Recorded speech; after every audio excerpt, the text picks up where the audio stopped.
There's a moment in every farmer's life when he makes a decision that defines the next decade. For Tom Reichert, that moment came on a Tuesday morning in March 2021, standing in the middle of a John Deere dealership in Washington County, Iowa, holding a trade-in offer that felt like validation. His son-in-law, Kyle, stood next to him with a tablet in hand, scrolling through financing options like he'd done this 100 times before. He hadn't. Kyle had married Tom's daughter 2 years earlier. He worked in agricultural software sales. He wore boots that had never seen mud, and he had opinions, loud ones, about what kind of iron belonged on a modern farm.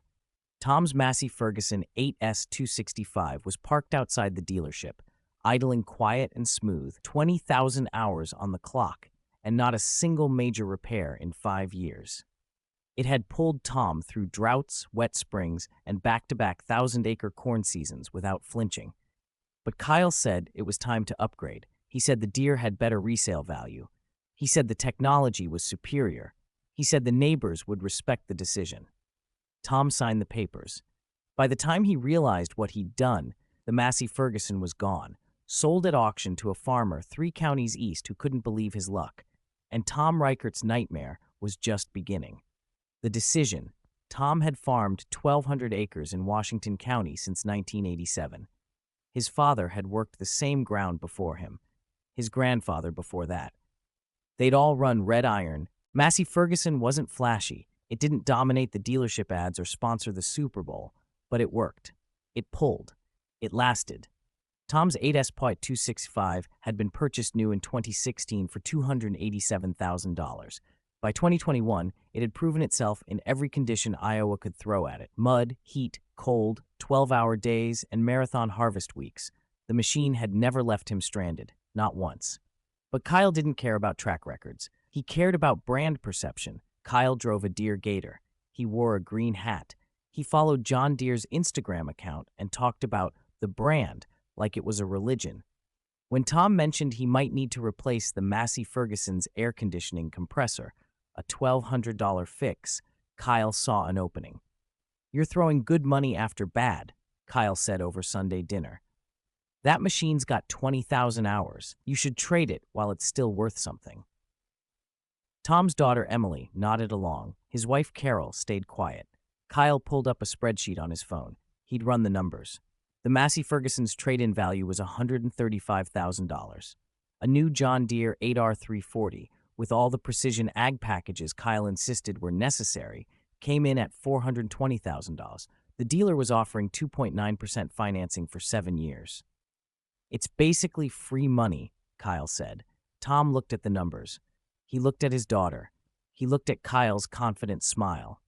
And he thought about what the neighbors would say if he showed up to spring planting in a brand new Deere. The dealer threw in sweeteners, free service for the first year, a software package worth $8,000, extended warranty on the drivetrain. Kyle kept talking. Emily kept nodding.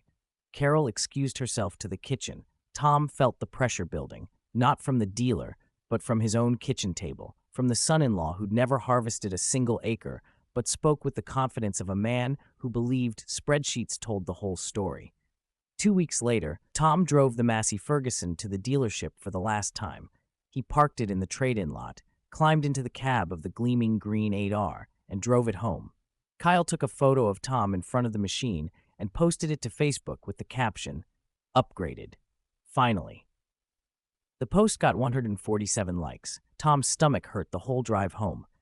Carol was standing in the driveway when he pulled in. She looked at the Deere.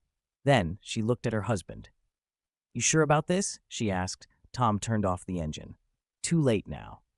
The first crack. The John Deere 8R340 looked perfect. It had a leather seat, a touchscreen display, auto steer that Kyle swore would change everything. Tom spent the first week of April getting familiar with the controls, running it through light field work, adjusting settings. Everything felt smooth. Then came planting season. Tom was 3 days into corn planting when the first warning light appeared, a yellow engine symbol on the dash that the manual said meant service required. Tom called the dealership. They said it was probably a sensor. They'd send a tech out in 2 days. 2 days. Tom had 600 acres to plant and a forecast showing rain by the weekend. He kept planting. The light stayed on. By day 4, the engine was running rough. Tom could feel it in the cab, a vibration that wasn't there before, a hesitation when he throttled up. He called the dealership again. They said the tech was running behind. Maybe 3 more days. Tom lost sleep that night. He sat at the kitchen table with Carol, staring at the service manual, trying to convince himself it was nothing. "The Massey never did this," Carol said quietly. Tom didn't respond. The tech finally arrived on day 6. He spent 3 hours running diagnostics, replaced a fuel injector, reset the computer, and said the machine was good to go. Tom lost a week of planting time. The rain came. The fields turned to mud. By the time Tom could get back in, half his neighbors were already finished. One of them, a guy named Leon, who farmed the section north of Tom's place, had planted 800 acres in 4 days with a Massey Ferguson 8S305. Leon didn't say anything. He didn't have to. Tom told himself it was bad luck. New machines have break-in issues. Sensors fail. It happens. But deep in his gut, he knew something else. He knew the Massey Ferguson would have finished planting without a single warning light. He knew that machine didn't hesitate, and he knew Kyle, sitting in his air-conditioned office 50 miles away, had no idea what it felt like to watch a $420,000 investment struggle in the field while the neighbors kept working. By the time planting was done, Tom was 2 weeks behind schedule. His corn went in late. His yield potential dropped before the crop even broke ground. And every time he climbed into that Deere, he thought about the Massey Ferguson. Smooth, reliable, sold for $135,000 to a man who was probably still planting without a single breakdown. Tom didn't tell Kyle about the fuel injector. He didn't mention the week of lost time. But word travels fast in farm country. By May, 3 people had asked Tom how the new green machine was working out. The way they asked, with just enough edge in their voice, told Tom they already knew. Summer breakdown. June was hot. Iowa hit 98 degrees for 6 straight days. Tom was cutting hay on his 200-acre alfalfa ground, running the Deere hard, trying to make up for lost time. On the 4th day, the engine overheated. Tom shut it down immediately, let it cool, checked the coolant. Everything looked fine. He started it back up. 10 minutes later, it overheated again. Tom sat in that cab, windows open, sweat soaking through his shirt, and felt the first real wave of panic. He called the dealership. They said they'd send a tech. "How soon?" Tom asked. "We're booked through tomorrow, day after at the earliest." Tom hung up. He called Kyle. Kyle was in a meeting. He texted back an hour later. "What's up?" Tom didn't respond. 3 days later, the tech arrived, diagnosed a faulty thermostat, and ordered a part. The part took 5 days to arrive. By the time the Deere was fixed, Tom had missed his cutting window. The alfalfa was overmature. The feed quality dropped. His cattle operation took a hit. Leon, his neighbor, had finished cutting his hay 2 weeks earlier with a Massey Ferguson. Tom didn't mention it to Kyle, but Carol noticed. She noticed Tom coming in later, sitting at the kitchen table with his head in his hands, staring at repair invoices and dealer service reports. She noticed the tension in his shoulders, and she noticed that the machine Kyle had promised would change everything had done exactly that, just not in the way anyone expected. One night in July, Carol set a glass of iced tea in front of Tom and sat down across from him. "You want to tell me what's going on?" she asked. Tom looked at the stack of invoices. "The Deere's been down 3 times since April. Cost me 2 weeks of work. The Massey ran 5 years without this kind of trouble." Carol nodded slowly. "You going to tell Kyle?" Tom shook his head. "He'll say it's normal. He'll say I'm overreacting." "Are you?" Tom met her eyes. "I sold a machine that worked, and I bought one that doesn't." Carol reached across the table and squeezed his hand. "Then we fix it." Tom didn't know how. Not yet. By September, Tom had convinced himself things would turn around. Harvest was his chance to prove the Deere could perform. He had 1,200 acres of corn to pull. The yields looked decent despite the late planting. If he could run clean and fast, he'd make up some of the lost ground. The Deere started strong. For 2 days, Tom ran 12-hour shifts, pulling corn at a steady pace, watching the grain cart fill, feeling like maybe, just maybe, he'd made the right call. Then the transmission warning light came on. Tom was 400 acres into harvest when the Deere started slipping gears. He throttled down. The machine lurched. The engine revved, but the wheels didn't respond. Tom shut it down in the middle of the field. He sat there for 5 minutes, hands on the wheel, staring at the dash. Then he called the dealership. They said they'd send a tech. Tom said he needed a loaner. They said they didn't have one available. Tom's voice went flat. I've got 800 acres left to pull and a week of good weather. What am I supposed to do? The service manager hesitated. We'll get someone out there as soon as we can. Tom hung up. He sat in that cab for 20 minutes, staring at the dash, listening to the wind move through the corn, and felt something break inside him that had nothing to do with machinery. The dealership sent a flatbed truck the next morning. The Deere was towed off Tom's field like a wounded animal. Tom watched it go, standing at the edge of his cornfield, and thought about the Massey Ferguson, the one that had never, not once, left him stranded. The repair took 3 weeks. Transmission software update, clutch recalibration, a part that had to be ordered from Illinois. Tom rented a contractor to finish his harvest. It cost him $42,000. Leon finished his own harvest in 10 days. With a Massey Ferguson, Tom saw him at the co-op in late October. Leon walked over, slow and deliberate, and stood next to Tom's truck. Heard you had some trouble, Leon said. Tom nodded. Leon didn't gloat, didn't lecture, just looked at Tom with something close to sympathy. The Massey treating you good? Tom asked, already knowing the answer. Hasn't missed a day, Leon said. 20,000 hours now. Still runs like the day I bought it. Tom felt his chest tighten. Leon clapped him on the shoulder and walked away. Tom stood at the co-op counter, staring at a bill for $18,000 in emergency service calls, and felt the weight of every decision he'd made since March. The reckoning. By November, the numbers were undeniable. Tom sat down with his accountant, a man named Roger who'd been handling the farm's books for 20 years. Roger didn't sugarcoat it.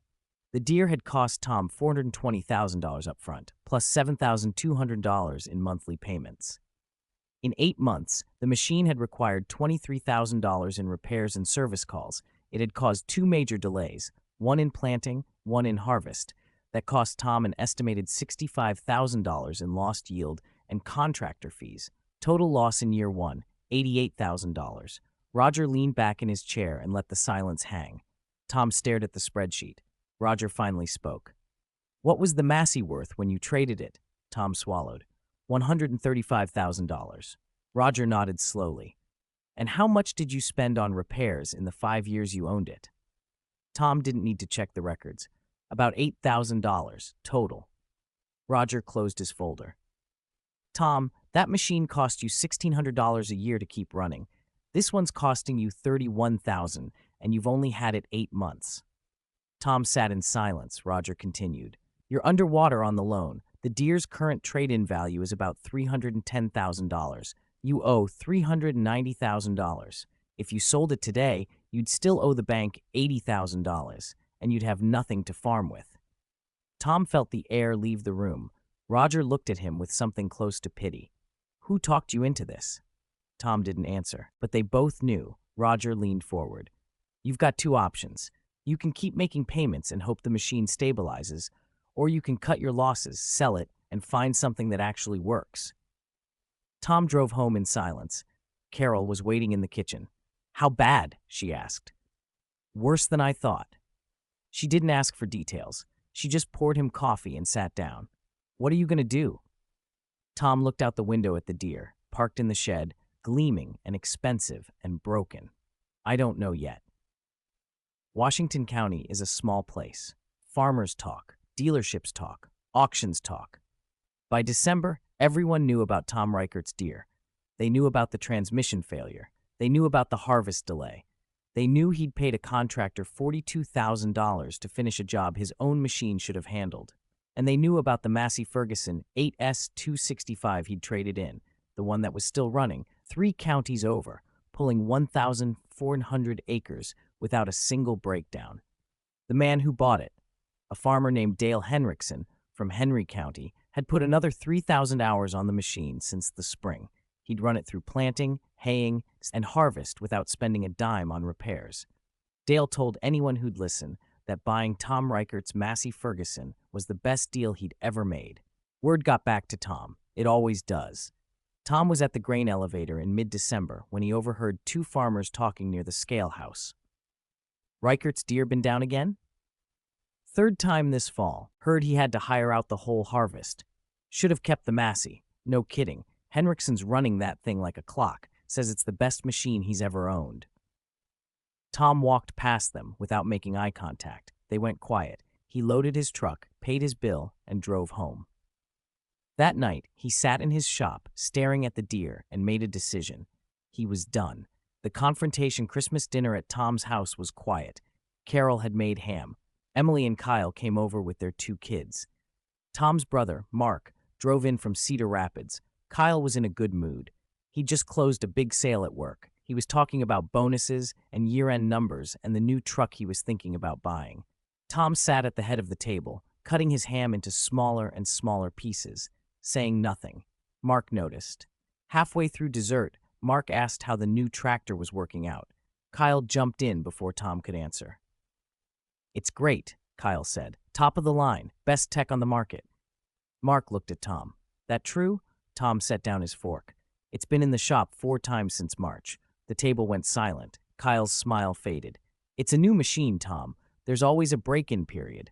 "It cost me $42,000 to finish harvest," Tom said, his voice flat and cold. "The Massey never left me in the field, not once." Emily touched Kyle's arm. Kyle pulled away, his face flushing. "You were going to have to replace that Massey eventually," Kyle said, defensive now. "The Deere has better resale value, better technology. You'll see the return in 5 years." "I'm underwater $80,000, Tom said, his voice rising now. "I owe more than the machine's worth, and I've spent more on repairs in 8 months than I did in 5 years with the Massey." Kyle opened his mouth, closed it. Mark set down his coffee, his face hard. "You traded the Massey Ferguson on his advice?" Mark asked, looking at Kyle. Tom nodded. Mark shook his head. "Jesus, Tom." Kyle stood up, his chair scraping loud against the floor. "I was trying to help," he said, his voice tight. "You were driving around in outdated equipment. I was trying to get you into something modern." "I was driving around in something that worked," Tom said, standing now too. "Something that didn't leave me stranded, something I could afford, something my father would have respected." Kyle grabbed his coat. "I'm not doing this." Emily stood, torn, looking between her father and her husband. "Dad, he cost me $160,000, Tom said, his voice breaking now, "and he's never spent a single harvest in a cab." Kyle walked out. Emily followed, her eyes wet. Tom sat back down at the table, staring at his plate, and felt the full weight of what he'd lost. Not just money, not just a machine, but the trust in his own judgment and the respect of a county that had watched him make the wrong choice. Carol reached over and took his hand. Mark poured him a whiskey. Nobody said anything for a long time. By February 2022, Tom knew he couldn't keep the Deere. The math didn't work. The machine didn't work. And every time he climbed into that cab, he felt the ghost of the Massey Ferguson, smooth, reliable, gone. He talked to Roger. Roger talked to the bank. The bank agreed to let Tom sell the Deere at auction and roll the remaining debt into a new loan if Tom could find something cheaper to replace it with. Tom drove to the Welter auction in Columbus Junction on a cold Saturday in March. There were 40 tractors on the lot. 3 of them were Massey Fergusons. Tom walked past the Deeres, the Cases, the New Hollands. He stopped in front of a 2018 Massey Ferguson 8S Con 245. It had 18,000 hours. Clean cab, no visible damage. Service records showed regular maintenance, no major repairs. Tom climbed into the cab. It felt like coming home. The auctioneer opened bidding at $95,000. Tom raised his card. Someone else jumped in. Tom went to $110,000. The other bidder hesitated. Tom went to $125,000. The other bidder dropped out. The hammer fell. Tom bought the Massey Ferguson for $125,000, $10,000 less than he'd gotten for his original machine 2 years earlier. He drove it off the lot that afternoon, climbed into the cab, started the engine, and felt something he hadn't felt in a year. Relief. Carol was waiting when he got home. She walked out to the driveway, looked at the Massey Ferguson, and smiled. "Welcome back," she said. Tom turned off the engine and sat there for a moment, hands on the wheel, feeling the weight finally lift. The Deere goes to auction. Tom's John Deere 8R340 sold at the same auction 2 weeks later. It had 1,100 hours on the clock. Opening bid, $280,000. There were no takers. The auctioneer dropped it to $260,000. One card went up. No competition. The hammer fell at $260,000. Tom had paid $420,000. Tom stood at the back of the crowd, hands in his pockets, and watched the Deere roll off the lot. Kyle wasn't there. He hadn't spoken to Tom since Christmas. Leon was there. He walked over to Tom, stood next to him, and watched the Deere disappear down the road. "That hurt?" Leon asked. Tom nodded. "More than you know." Leon clapped him on the shoulder. "But you learned." Tom looked at him. "Yeah, I did." Spring 2022 came fast. Tom started planting on April 10th with the Massey Ferguson 8S.245. No warning lights, no breakdowns, no delays. The machine ran 18-hour days without complaint, pulling Tom's planter across 1,200 acres in 9 days flat. Leon, his neighbor, finished his own planting in 10 days. When they crossed paths at the co-op, Leon walked over, leaned against Tom's truck, and said 5 words, "Good to see you back." Tom nodded. He didn't need to explain. Leon already knew. The whole county knew. Tom Reichert had made a mistake, and he'd paid for it. But now he was back where he belonged. Running red iron. Summer vindication. By July, the Massey Ferguson had logged 2,500 hours without a single service call. Tom cut hay in 98-degree heat. The machine didn't flinch. He baled 400 acres of alfalfa ahead of schedule. The feed quality was perfect. His cattle operation recovered. His accountant, Roger, ran the numbers in August. The Massey Ferguson had cost Tom $125,000 up front. No payments, no interest. In 5 months, he'd spent $600 on routine maintenance, oil change, filters, grease. Roger looked at Tom across the desk and smiled for the first time in a year. "You're back in the black." Tom exhaled. For the first time since March 2021, the weight lifted. Carol noticed the change immediately. Tom was coming home earlier, smiling more, sleeping through the night. One evening in late August, they sat on the porch watching the sun go down over the fields. "You happy?" Carol asked. Tom nodded. "I am now." She squeezed his hand. "Good. The harvest that proved." It's September 2022 was Tom's redemption. He started harvest on September 8th, pulling corn at a pace that reminded him why he'd loved farming in the first place. The Massey Ferguson ran smooth and fast, filling grain carts without hesitation, powering through 12-hour days like it had been built for exactly this. By September 20th, Tom had pulled 1,200 acres of corn without a single breakdown, no warning lights, no transmission slips, no emergency service calls. He finished 2 days ahead of schedule. Leon finished his own harvest the same week. They met at the grain elevator on September 22nd, both unloading at the same time. Leon climbed down from his Massey Ferguson 8S.305, walked over, and extended his hand. "That's the machine you should have kept," Leon said, nodding toward Tom's 8S.245. Tom shook his hand. "I know," Leon smiled. "At least you figured it out." Tom watched Leon drive off, then looked back at his own machine. Red, reliable, running like it would never stop. He climbed back into the cab and finished the day. The cost of wisdom. By December 2022, the full cost of Tom's decision was clear. He'd lost $160,000 in equity on the Deere.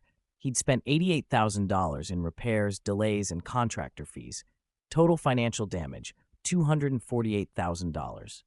But the real cost wasn't measured in dollars. It was measured in sleepless nights, in missed dinners with Carol, in the look on his daughter's face when her husband walked out on Christmas.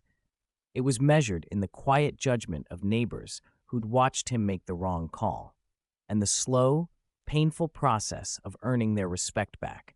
Tom learned something the county had known all along. Brand loyalty means nothing if the machine doesn't work. Technology means nothing if it leaves you stranded in the field. And sometimes the best decision is the one you should have made in the first place. Roger summed it up best during their year-end meeting in December. "You paid $250,000 for a lesson," Roger said. "Most people don't get that kind of education." Tom nodded. "Most people don't need it." Roger smiled. "But the ones who do, they never forget." The neighbor's testimony, Dale Henriksen, the man who bought Tom's original Massey Ferguson 8S 265 at auction in 2021, still runs that machine 3 counties over. By the end of 2022, it had 23,000 hours on the clock, still no major repairs. Dale had added another 200 acres to his operation, confident the machine could handle it. It did. In the fall of 2023, Dale ran into Tom at a farm show in Iowa City. They shook hands. "I owe you a thank you," Dale said. Tom raised an eyebrow. "For what?" "For selling me the best damn tractor I've ever owned." Tom smiled, bittersweet. "Glad it's working out for you." Dale nodded. 23,000 hours and counting. Never left me once. Tom watched Dale walk away, back to his wife and kids, back to a farming operation built on a machine Tom had let go, and he felt the sting all over again. But this time, it didn't break him. Because sitting in his own shed back home was a Massey Ferguson 8S245 with 6,500 hours on the clock, running just as strong as the one he'd traded away. He'd lost one, but he'd found another. And this time, no one, not Kyle, not a salesman, not anyone, would talk him out of it. The silent resolution. Kyle and Emily moved to Des Moines in 2023. They visit twice a year. Kyle doesn't talk about tractors anymore. Emily and Tom rebuilt their relationship slowly, carefully, over Sunday dinners and birthday calls. But the subject of the Deere never comes up. It doesn't need to. Everyone knows what happened, and everyone knows who was right. Carol still sits on the porch with Tom in the evenings, watching the Massey Ferguson parked in the shed, red paint catching the last light of day. "You ever regret it?" she asks one night.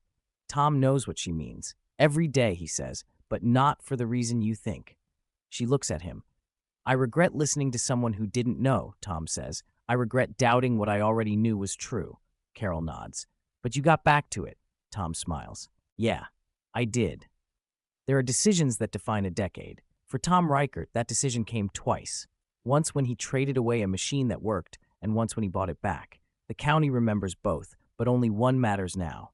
The Massey Ferguson in his shed, quiet, reliable, built to last, doesn't care about brand perception or financing packages or Instagram posts. It just works. Tom's operation is stable now, profitable, efficient. His neighbors respect him again, not because he made the right choice the first time, but because he admitted he was wrong and fixed it. Leon still farms the section north of Tom's place. They wave to each other across the property line during planting season. 2 Massey Fergusons, running side by side, doing what they were built to do. No drama, no breakdowns, just work. And in the end, that's the only thing that ever mattered. Tom Reichert is 58 years old now. He's got another decade of farming left in him, maybe more. And when the time comes to replace the Massey Ferguson 8S.245, he already knows what he'll buy. Red iron, proven, reliable, the kind of machine that doesn't need a salesman's pitch, because it does the talking in the field, the kind of machine his grandfather would have recognized, the kind of machine his father trusted, the kind of machine Tom should have never let go. But now, standing in his shed on a cold February morning in 2024, listening to the Massey Ferguson idle smooth and steady, Tom knows something else. He knows that some lessons cost $248,000. He knows that some mistakes can't be undone, but he also knows that it's never too late to get back to what works. And that's exactly what he did.